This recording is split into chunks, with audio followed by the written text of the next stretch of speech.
आज की हमारी कहानी है, बेटे का पूर्ण विवाह हो सकता है तो बहू का क्यों नहीं।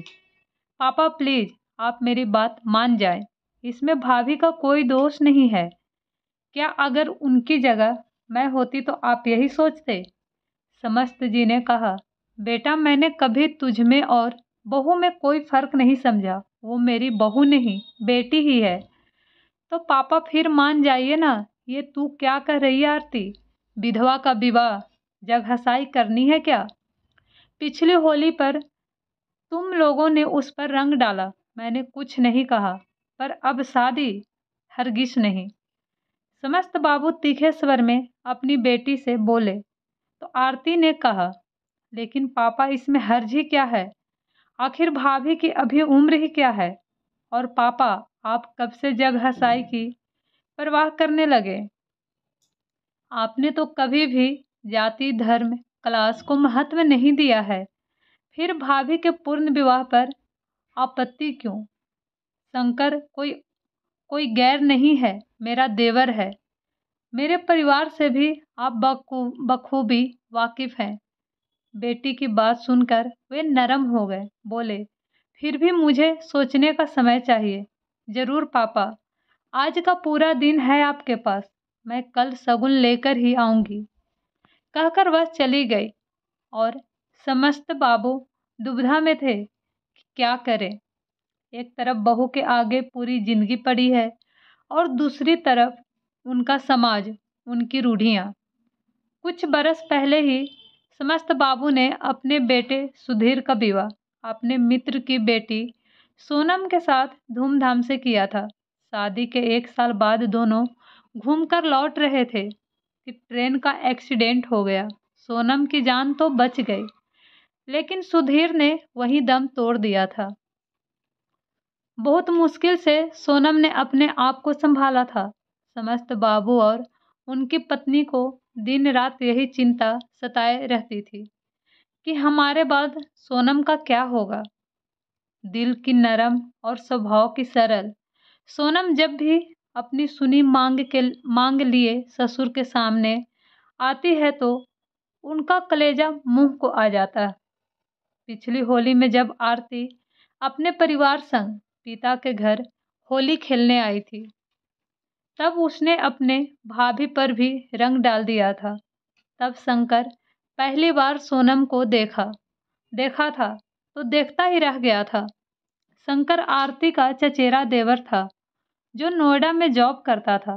सोनम और उसकी उम्र में 19-20 का ही अंतर था, लेकिन प्यार तो इन सीमाओं को मानता नहीं।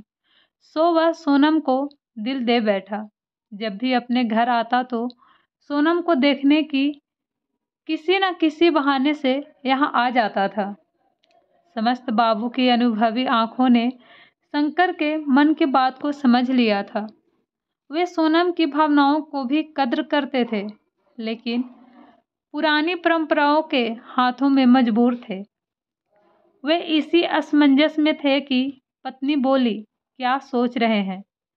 कुछ दिन पहले ही तो आप मोतीलाल भाई साहब को कह रहे थे कि मरने वाले के साथ मरा तो नहीं जाता।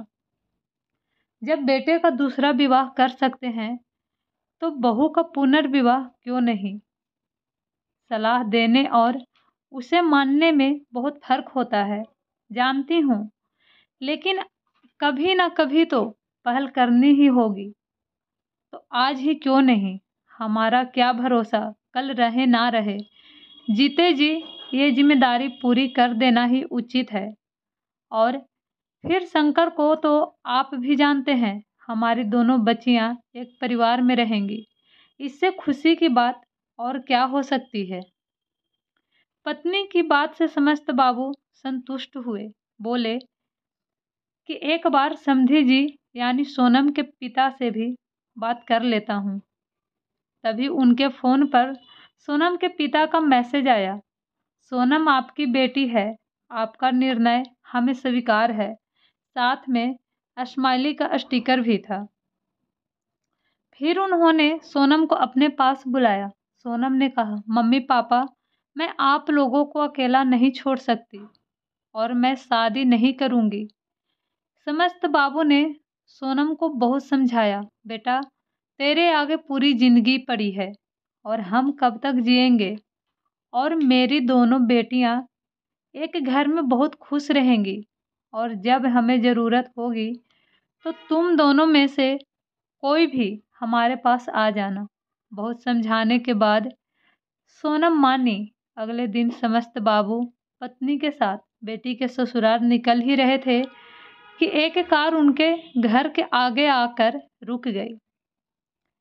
आरती अपने ससुर शंकर के माता पिता और शंकर के साथ शादी का शगुन लेकर कार से उतरी। परिजनों की उपस्थिति में सोनम ने शंकर को और शंकर ने सोनम को अंगूठी पहनाई। दोनों ने पैर छूकर बड़ों का आशीर्वाद लिया। शंकर समस्त बाबू से बोला, अंकल अब तो होली पर सोनम को रंग लगा सकता हूँ, जरूर, लेकिन पहले मुझे पापा कहोगे तब। हंसते हुए वो बोले तो सभी लोग ठहाका मारकर हंस पड़े। उनकी इस पहल की सबने मुक्त कंठ से प्रशंसा की। आज सोनम अपने पति शंकर के साथ बहुत खुश है। उसकी वीरान जिंदगी में खुशियों के रंग भर गए हैं। अगर आपको ये कहानी पसंद आए तो मेरे चैनल को लाइक एंड सब्सक्राइब ज़रूर कीजिएगा। Thank you so much.